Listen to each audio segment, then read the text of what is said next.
Bathroom ಒಂದೇ use ಮಾಡ್ತಾ ಇದ್ವಿ.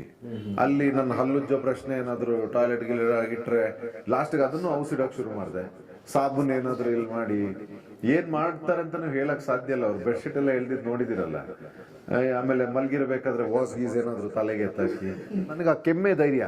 ಅವ್ರು ಕೆಮ್ತಾ ಇದ್ದಷ್ಟು ಯಾರೋ ನೋಡ್ಕೊಂಡು ನಾನು ನೆಮ್ಮದಿಯಾಗಿ ಮಲಗ್ಬೋದು. ಈ ಅಣ್ಣ ಕೆಮ್ಕೊಂಡು ಅಲ್ಲಿ ಇದಾರೆ, ನೋಡ್ತಾ ಇದಾರೆ, ಏನಾದ್ರೂ ಇವ್ರು ಎದ್ರೆ ಅಣ್ಣ ಬರ್ತಾನೆ ಅಂತ ಒಂದು ನಂಬಿಕೆಯಲ್ಲಿ ಮಲಗ್ತೇನೆ. ರಕ್ಷಿತಾ ನಿಮ್ಗೆ ನೀವು ರಕ್ಷಿತಾ ಗೆದ್ದಿದ್ದೀರಾ. ಹಲೋ ನಮಸ್ಕಾರ, ನಾನು ಮಿಸ್ಟರ್ ಮಧು. ಆಕ್ಚುಲಿ ಬಿಗ್ ಬಾಸ್ ಮುಗಿದ್ಮೇಲೆ ಬೇರೆ ಏನು ಕೆಲಸ, ಎಲ್ಲರನ್ನು ಮೀಟ್ ಮಾಡೋದು, ಮಾತಾಡ್ಸೋದು, ಇದೇ ಕೆಲಸ. ಸೊ ಇವಾಗ ನಾನು ಯಾರ ಜೊತೆ ಇದ್ದೀನಪ್ಪ ಅಂದ್ರೆ, ನೋಡೋಕೆ ಸ್ವೀಟು, ಕ್ಯೂಟು, ಲವರ್ ಬಾಯ್, ಆದರೆ ಮಾತಿಗೆ ನಿಂತರೆ ಫುಲ್ ಟೆರರು. ಸೊ ಬೇರೆ ಯಾರು ಅಲ್ಲ, ಜೈ ಮಹಾಕಾಲ್ ಡೇರಿಂಗ್ ಧ್ರುವಂತ್ ಸರ್. ನಮಸ್ತೆ ಸರ್. ನಮಸ್ತೆ. ಆಕ್ಚುಲಿ ನಿಮ್ಗೆ ಇದು ಬೇಕೇ ಬೇಕು, ಯಾಕೆಂದ್ರೆ ನೀವು ಅದಿದೆ, ಅದಕ್ಕೆ ಈ ಥರ ಇಂಟ್ರೊಡ್ಯೂಸ್ ಮಾಡಿದ್ದು. ಹೌದು, thank you. So one man army ಅಂತ ಹೇಳ್ಬೋದು. ಸೊ ಹೇಗಿತ್ತು ಬಿಗ್ ಬಾಸ್ ಮುಗಿದ್ಮೇಲೆ? ನಿಜವಾಗ್ಲೂ ಒಂದು ಹೋರಾಟದ ಥರನೇ ಅದು ಒಂದು ಗೇಮ್ ಶೋ, ಒಂದು ಕಾಂಪಿಟಿಷನ್. ಮತ್ತು ನಿಮಗೆ ಬಿಗ್ ಬಾಸ್ ಅನ್ನೋದು ಗೊತ್ತು, ಅದು ನಾರ್ಮಲ್ ರಿಯಾಲಿಟಿ ಶೋ ಅಲ್ಲ. ನಾರ್ಮಲ್ ರಿಯಾಲಿಟಿ ಶೋ ಅಥವಾ ಹಲವಾರು ಕ್ಷೇತ್ರಗಳಲ್ಲಿ ಪ್ರೂವ್ ಮಾಡ್ಕೊಂಡಿರೋ ಸಾಧಕರನ್ನ ಎಲ್ಲರನ್ನೂ ತಂದು ಈ ವೇದಿಕೆಯಲ್ಲಿ ನಾವು ಕಾಂಪಿಟಿಷನ್ ಆಗಿ ಆಟ ಆಡ್ತೀವಿ. So it is not easy. ಅಂದರೆ ಬೇರೆ ಬೇರೆ ಕ್ಷೇತ್ರದಲ್ಲಿ ಸಾಧನೆ ಮಾಡಿರೋರು ಅವರು. ಸೊ ಇದನ್ನು ಹೊರತುಪಡಿಸಿ ಈಗ ನನಗೆ ಅದೊಂದು ಯುದ್ಧನೇ ಆಗಿತ್ತು. ಮತ್ತು ನನ್ನ ಆಟದ ಸ್ಟೈಲು ನೀವು ನೋಡಿದ್ರಿ, ಒನ್ ಮ್ಯಾನ್ ಆರ್ಮಿ. ಹೌದು. ಸೊ ನನ್ನ ಕಳಿಸಿದ್ದು ಒಂಟಿಯಾಗಿ ನನ್ನ ಮೇಲೆ ನಂಬಿಕೆ ಇಟ್ಟಿದ್ದು, ಮತ್ತು ಆ್ಯಸ್ ಅ ಪರ್ಸನ್ ಆಲ್ಸೋ ನಾನು ಹಾಗೆ ಆಟ ಆಡಲಿಕ್ಕೆ ಇಷ್ಟಪಟ್ಟಿದ್ದೆ. ಸೊ ಸಮ್ವೇರ್ ನಾನು ಗೆದ್ದು ಬಂದಿದ್ದೀನಿ ಅನ್ನೋ ಭಾವನೆ ನನಗೆ. ಸೊ ಒಂಟಿಯಾಗಿ ಅಲ್ಲಿ ಹೊರಗಡೆ ಕಾಮನ್ಸ್ ರೆಡಿ ಒಂಟಿಯಾಗಿ ಹೋಗಿ ಒಂಟಿಯಾಗಿ ಬಂದಿದ್ದೀರಾ? ಹೌದು. ನನಗೆ ಬಿಗ್ ಬಾಸ್ ನೋಡಿರೋನಲ್ಲ ನಾನು. ಸೊ ನಾನಲ್ಲಿ ಏನು ತಿಳ್ಕೊಂಡು ನೋಡ್ಕೊಂಡು ಆಟ ನನಗೆ ಗೊತ್ತೇ ಇರಲಿಲ್ಲ. ನನಗೆ ಅಲ್ಲಿ ನನ್ನ ಮಹಾ ಸಾರಥಿಯಾಗಿ ನಮ್ಮ ಕಿಚ್ಚ ಸುದೀಪ್ ಅವ್ರು ಮಾತ್ರ ಇದ್ದಿದ್ದು. ಸೊ ಅವ್ರು ಏನು ಹೇಳ್ತಾ ಇದ್ರು ಅದ್ರ ಮೇಲೇ ನನ್ನ ಆಟ ನಿಂತಿದ್ದಿದ್ದು.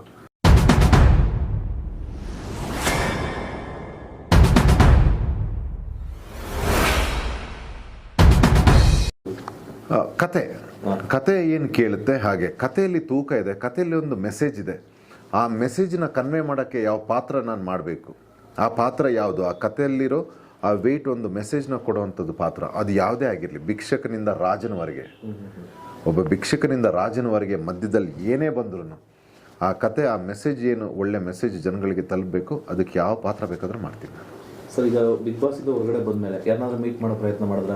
ಅಶ್ವಿನಿ ಅವ್ರನ್ನಾಗ್ಬೋದು? ಇಲ್ಲ, ಆ್ಯಕ್ಚುಲಿ ನನಗೆ ಟೈಮ್ ಸಿಗ್ತಾ ಇಲ್ಲ. ನನಗೆ ನನ್ನ ತಂದೆ ತಾಯಿ, ನನಗೆ ಬೇಕಾದವ್ರನ್ನ ಮೀಟ್ ಆಗೋಕ್ಕೆ ಟೈಮ್ ಸಿಗ್ತಾ ಇಲ್ಲ.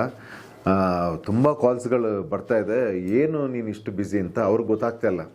ಪ್ರತಿದಿನ 8-9 ಪ್ರೆಸ್ನ ಮೀಡಿಯಾನ ನಾನು ಇಂಟರ್ವ್ಯೂಸ್ನ ತಗೊಳ್ತಾ ಇದ್ದೀನಿ ಕಂಟಿನ್ಯೂಸ್. ಆ್ಯಕ್ಚುಲಿ ನಾನು ನೆನ್ನೆನೇ ಒಂದು ಚೆನ್ನಾಗಿ ನೆಮ್ಮದಿಯಿಂದ ಊಟ ಮಾಡಿರೋದು ನೆನ್ನೆ. ಬಿಕಾಸ್ ಮೊನ್ನೆಯಿಂದನೂ ಹೋಟೆಲಿಂದ ಒಂದು ಬ್ರೇಕ್ಫಾಸ್ಟ್ ಆದರೆ ನಾನು ಯಾರನ್ನೂ ಕಾಯಿಸಲ್ಲ. ಯಾಕಂದರೆ ನಮಗೆಲ್ಲ ಗಾಡ್ ಫಾದರ್ ಇಲ್ಲ. ನಮ್ಮನ್ನು ಇವತ್ತು ಇಲ್ಲಿವರೆಗೆ ಬರೋದು ಕಾರಣನೇ ಮಾಧ್ಯಮ ಮಿತ್ರರು. ಜನಗಳಿಗಿಂತ ಜಾಸ್ತಿ ಪ್ರತಿ ಸೀರಿಯಲ್ ಆದಾಗ ನನ್ನ ಪ್ರೊಜೆಕ್ಟಿಗೆ ನನ್ನ ಇಂಟರ್ವ್ಯೂ ಕೊಟ್ಟು ನನ್ನನ್ನು ಪ್ರಮೋಟ್ ಮಾಡಿರೋದೇ ಮಾಧ್ಯಮ ಮಿತ್ರರು. ಸೊ ಅವ್ರನ್ನ ಕಾಯಿಸೋದು ಅಥವಾ ಇದು ನಾನು ಮಾಡಲ್ಲ. ನನ್ನ ಎಷ್ಟು ಕೊಡೋಕ್ಕಾಗುತ್ತೆ ಎಲ್ಲರನ್ನೂ ಕರೆದು ಭಾಳ ಗೌರವದಿಂದ ನನ್ನ ಹತ್ರ ಎಷ್ಟು ಅವರಿಗೆ ನನ್ನ ಕವರೇಜ್ ಕೊಡೋಕ್ಕಾಗುತ್ತೆ ಕೊಟ್ಟಿದ್ದೀನಿ. ಸೊ ಹಾಗಾಗಿ ಕಂಟಿನ್ಯೂಸ್ 3-4 ದಿವಸದಿಂದ ಕಂಟಿನ್ಯೂಸ್ ಬ್ಯುಸಿ ಇದ್ದೀನಿ ನಾನು.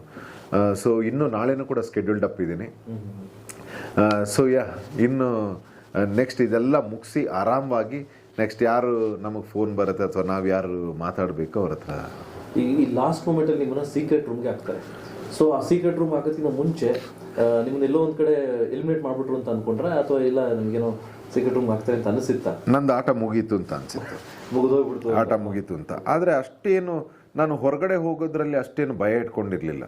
ನಂದೇನಿತ್ತಂದರೆ ನನ್ನ ವ್ಯಕ್ತಿತ್ವ ಏನಿದೆ ಅದು ಶೋ ಕೊಡಬೇಕು. ಇಷ್ಟ ಆದರೆ ಇಡ್ತೀನಿ, ಇಲ್ಲ ಅಂದರೆ ಹೋಗ್ತಾ ಇರ್ತೀನಿ, ಈ ರೀತಿ ಆ್ಯಟಿಟ್ಯೂಡಲ್ಲೇ ಇದ್ದವನು. ಸೊ ಹೋದಾಗ ಆಟ ಮುಗೀತು ಅಂತ ಅಂದ ತಕ್ಷಣ ಹೊರಗಡೆ ಕಣ್ಣು ಪಟ್ಟಿ ಕಟ್ಟಿ, ಇಲ್ಲ ಸರ್ ಇನ್ನೂ ಆಟ ಶುರು ಅಂತಂದರು. ಈಗ ನಿಮ್ಮ ಆಟ ಶುರು ಅಂತಂದರು. ನಮಗೆ ಅರ್ಥ ಆಗಲಿಲ್ಲ. ಮತ್ತೆ ಕರ್ಕೊಂಡೋಗಿ ಸೀಕ್ರೆಟ್ ರೂಮ್ ಹೋಗ್ಬಿಟ್ರು. ಸೊ ಅದು ನೆಕ್ಸ್ಟ್ ಲೆವೆಲ್ ಹೋಯ್ತು. ಅದು ಎಲ್ಲೋ ಒಂದು ಕಡೆ, ಯಾಕೆಂದರೆ ಹೊರಗಡೆ ಬಂದ್ಬಿಟ್ಟು ಅಂತ ಡಿಸೈಡ್ ಮಾಡಿರ್ತೀರಾ. ಸೊ ಸಡನ್ ಆಗಿ ನಾಟ ಶುರು ಅಂತಾಗ ಇಲ್ಲೊಂದ್ ಕಡೆ ಎಸ್ ಕಮಾನ್ ಹೌದು, ಅದು ಸಿಕ್ತು. ಯಾಕಂತಂದ್ರೆ ಅಲ್ಲಿವರೆಗೆ ನಾನೊಂದು ಏನೋ ಒಂದು ಮೈಂಡಲ್ಲಿ ಬ್ಲಾಕೇಜಲ್ಲಿ ಆಟ ಆಡ್ತಿದ್ದೆ.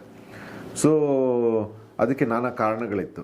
ಅಂದರೆ ನಾನು ಜಗಳ ಆಡೋದಾಗಲಿ ಅಥವಾ ಬೋಲ್ಡಾಗಿ ಬಂದರೆ ನಮ್ಮ ತಂದೆ ತಾಯಿ, ಯಾಕಂದರೆ ಇದಕ್ಕಿಂತ ಮುಂಚೆನೂ ಕೆಲವು ಕಾಂಟ್ರವರ್ಸಿಗಳು ನನ್ನ ಹೆಸರು ಹಾಳು ಮಾಡೋದಕ್ಕೆ ಲಾಸ್ಟ್ ಡಿಸೆಂಬರಲ್ಲೆಲ್ಲ ಭಾಳ ಪ್ರಯತ್ನ ಪಟ್ಟು ಅದರಿಂದ ನನ್ನ ತಂದೆ ತಾಯಿ ಭಾಳ ಬೇಜಾರು ಪಡ್ಕೊಂಡಿರ್ತಾರೆ. ಎಷ್ಟು ಅಂದರೆ ನಾವೊಂದು ಎಲ್ಲೋ ಬೆಳೀತಿದ್ದೀವಿ ಅಂದ ತಕ್ಷಣ ಯಾವ್ಯಾವ ರೀತಿ ಒಂದು ನಮ್ಮ ರೆಪ್ಯುಟೇಷನ್ ಹಾಳು ಮಾಡೋದಕ್ಕೆ ಮತ್ತೆ ಇಲ್ಲಿ ಗಲಾಟೆ ಮಾಡ್ಕೊಂಡು ಈ ವೇದಿಕೆಯಲ್ಲಿ ಎಲ್ಲೋ ನನ್ನ ಹೆಸರು ಹಾಳಾಗುತ್ತೆ ಅನ್ನೋದೊಂದು ಭಯ ಇತ್ತು.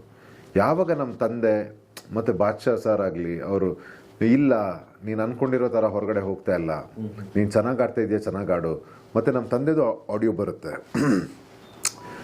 ನಿನ್ನ ಹಠ ನನಗೆ ಗೊತ್ತು ಆಟ ಆಡು ಅಂತ. ಆಮೇಲೆ ನಮ್ಮನ್ನು ಅಷ್ಟು ಹೇಳಾದ್ಮೇಲೆ ನಮ್ಮ ಹೌದು ಅಲ್ಲಿ ಗೊತ್ತು ನಿಮಗೆ, ನನಗೆ ಏನೇ ಇರಲಿ ವೈಯಕ್ತಿಕ ಜಸ್ಟಿಸ್ ಫೇರ್ ಆಗಿ ಆಟ ಆಡಬೇಕು, ಅದು ನನಗಿಷ್ಟ ಇಲ್ಲ. ಇಲ್ಲಿ ಅವರು ರಕ್ಷಿತ್ ಅವರು ಅವ್ರಿಗೆ ಆಗದೆ ಇರೋರನ್ನ ಹೊರಗಡೆ ಕಳಿಸಿ ಗಿಲ್ಲಿನ ಸೇಫ್ ಮಾಡೋಕ್ಕೆ, ಮಾಳುವರ್ನ ಸೇಫ್ ಮಾಡೋದಕ್ಕೆ ಟೀಮ್ನ ಮೇಲೆ ಕೆಳಗಡೆ ಸ್ಟ್ರಾಂಗು ವೀಕು ನಾನು ಒಪ್ಕೊಳ್ತಾ ಇರಲಿಲ್ಲ, ಅವರು ಒಪ್ಕೊಳ್ತಾ ಇರಲಿಲ್ಲ. ಈ ಜುಗಲ್ ಬಂದು ತುಂಬ ಕೋಪ ಬರ್ತಾಯಿತ್ತು ಅವ್ರು ಆಡ್ತಾ ಇದ್ದಿದ್ದು ಇದು. ಬಟ್ ಹೊರಗಡೆ ಇದು ಈ ರೀತಿ ಎಂಟರ್ಟೈನ್ಮೆಂಟ್ ಆಗಿ ಬರುತ್ತೆ ಅಂತ ಹೌದು ಗೊತ್ತಿರಲಿಲ್ಲ. ಅದೇ ಖುಷಿ ಸರ್ ನಮಗೆ. ಅಲ್ಲಿ ನಿಮ್ಮ ನೋಡಿ ಎದುರ್ಕೋತಾ ಇದ್ರ ರಕ್ಷಿತಾ? ಅವರಿಗೆ ಅವ್ರಿಗೆ ತಡ್ಕೊಳಕ್ ಆಗ್ತಾ ಇರಲಿಲ್ಲ ನಂದು. ಬಟ್ ನನಗೆ ಆಗ್ತಾ ಇತ್ತು ಇವರು ಅಲ್ಲಿ ಏನಾದರೂ ಬೇರೆದೇನಾದರೂ ಮಾಡಿದ್ರೆ, ಈಗ ಬಾತ್ರೂಮ್ ಒಂದೇ ಯೂಸ್ ಮಾಡ್ತಾ ಇದ್ವಿ, ಅಲ್ಲಿ ನನ್ನ ಹಲ್ಲುಜ್ಜೋ ಪ್ರಶ್ನೆ ಏನಾದರೂ ಟಾಯ್ಲೆಟ್ ಗಿಲ್ಲ ಇಟ್ಟರೆ ಲಾಸ್ಟಿಗೆ ಅದನ್ನು ಔಷಧಕ್ಕೆ ಶುರು ಮಾಡಿದೆ. ಸಾಬೂನು ಏನಾದರೂ ಇಲ್ಲಿ ಮಾಡಿ ಏನು ಮಾಡ್ತಾರೆ ಅಂತಲೂ ಹೇಳಕ್ಕೆ ಸಾಧ್ಯ ಇಲ್ಲ. ಅವ್ರು ಬೆಡ್ಶೀಟ್ ಎಲ್ಲ ಎಳ್ದಿದ್ದು ನೋಡಿದಿರಲ್ಲ. ಆಮೇಲೆ ಮಲ್ಗಿರಬೇಕಾದ್ರೆ ವಾಸ್ ಗೀಸ್ ಏನಾದರೂ ತಲೆಗೆ ಎತ್ತಾಕಿ. ಸೊ ನಾನು ಸ್ವಲ್ಪ ಡೌಟಲ್ಲೇ ಇದ್ದೆ. ಆಮೇಲೆ ಆ ಸೀಕ್ರೆಟ್ ರೂಮ್ ಹೊರಗಡೆ ಒಬ್ಬರನ್ನ ಕೂರಿಸಿದ್ರು ಅಂತಂದರೆ ಅದು ನಮಗೆ ಕಾಣಲ್ಲ. ಅದು ಆ ಮಿರರ್ಸ್ ಏನಿರುತ್ತೆ ನಮಗೆ ಮಿರರ್ ಅದು, ಬಟ್ ಅದ್ರ ಹಿಂದ್ಗಡೆ ಅಲ್ಲೊಬ್ರಿಗೆ ಕೆಮ್ಮು ಬರ್ತಾ ಇತ್ತು. ಕೆಮ್ಮು ಅಂದರೆ ನನಗದೇ ಯಾರೋ ಇದ್ದಾರೆ, ನನಗೆ ಆ ಕೆಮ್ಮೆ ಧೈರ್ಯ. ಅವ್ರು ಕೆಮ್ತಾ ಇದ್ದಷ್ಟು ಯಾರೋ ನೋಡ್ಕೊಂಡು ನಾನು ನೆಮ್ಮದಿಯಾಗಿ ಮಲಗ್ಬೋದು. ಈ ಅಣ್ಣ ಕೆಮ್ಕೊಂಡು ಅಲ್ಲಿ ಇದ್ದಾರೆ, ನೋಡ್ತಾ ಇದ್ದಾರೆ, ಏನಾದರೂ ಇವ್ರು ಎದ್ರೆ ಆ ಅಣ್ಣ ಬರ್ತಾನೆ ಅಂತ ಒಂದು ನಂಬಿಕೆಯಲ್ಲಿ ಮಲಗ್ತಾ ಇದ್ದೆ. ರಕ್ಷಿತಾ ನಿಮ್ಗೆ ಎದುರಿಲ್ಲ, ನೀವು ರಕ್ಷಿತಾ ಗೆದ್ರಿಲ್ಲ. ಇಲ್ಲ ಅಂದರೆ ಸುಮ್ಮನೆ ತಮಾಷೆಗೆ ಹೇಳೋದು. ಸೀರಿಯಸ್ಲಿ ಯಾರು ಬಂದು ನಿಮ್ಮ ತಲೆ ಮೇಲೆ